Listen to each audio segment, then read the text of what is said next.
Okay, so we are going to be working on our mini essay today.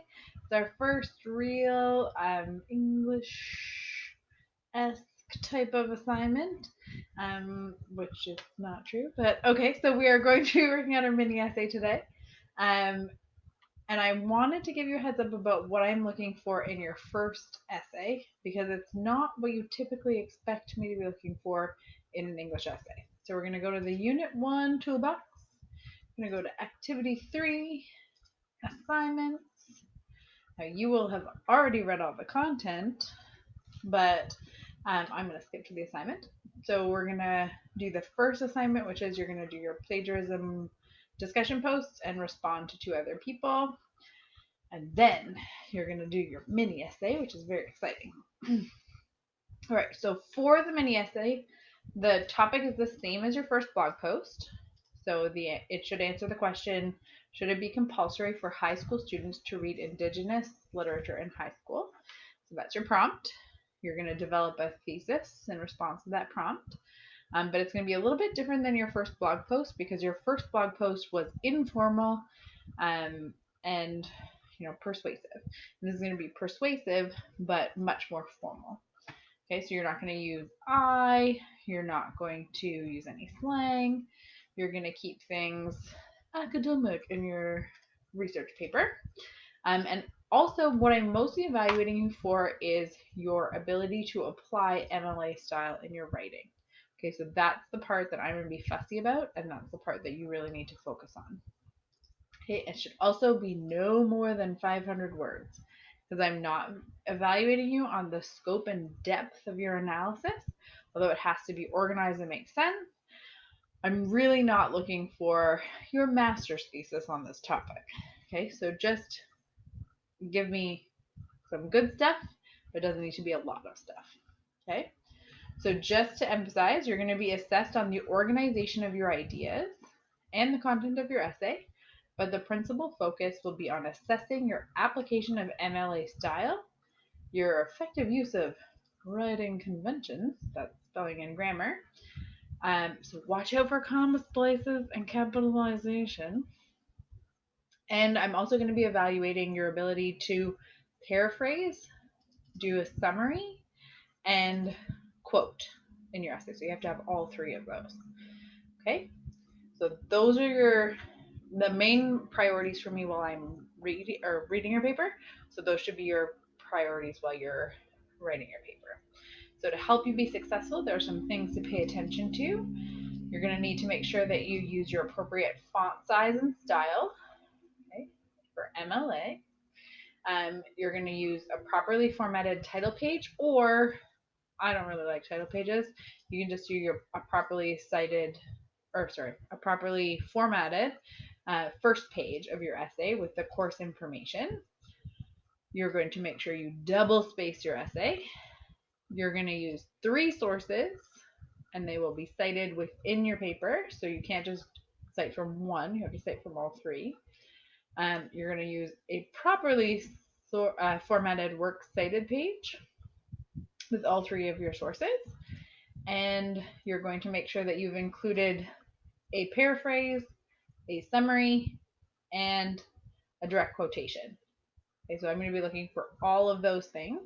And then also you have to demonstrate evidence of your editing and spelling and grammar. Feel free to get a friend to help you proofread. That is a-okay. But to help you with 1 to 6, we're going to go to the content page.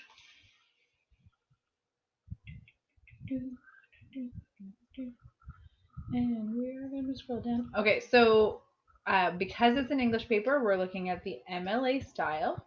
So you're going to go to the Al Purdue website, my favorite. Okay, and it's going to give you lots of tips. So if there's something you need to know how to do in MLA style, check this handy dandy thing at the side. What's it called? Table of contents.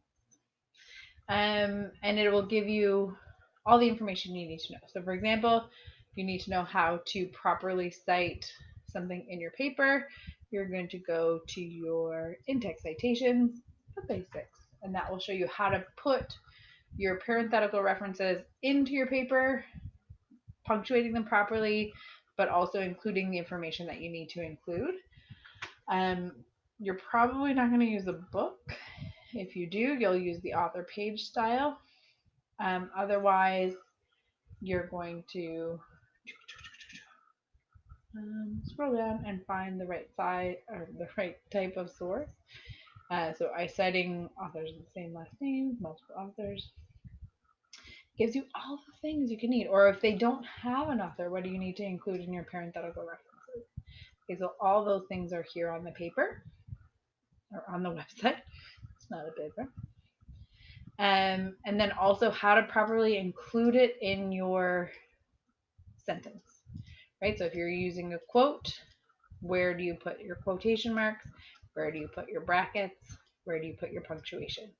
Right? If it's not the end of the sentence, you don't include the period there. But if it is the end of the sentence, that's where it goes. So you need to know all those things because I will be evaluating that.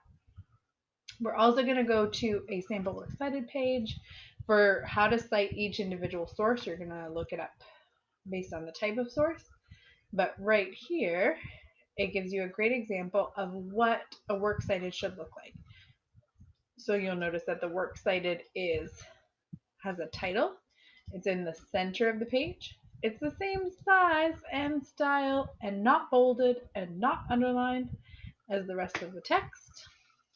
Okay, you're going to use a hanging indent, which is where the first line of each citation is at the edge, and all of the other lines for that citation are indented. All of your sources are going to be arranged in alphabetical order. Okay, and that's going to be all on its own page, on a separate page on its own. It's not going to be at the bottom of your essay. It's going to be on the page after your last page of your essay.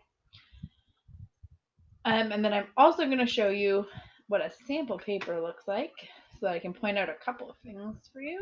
It'll take a second to load.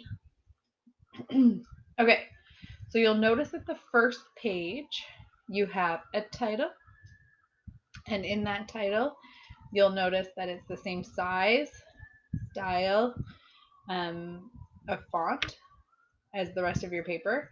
You're going to notice it's still just spaced out the same way as the rest of your paper, so it almost looks like it's the first line of your essay.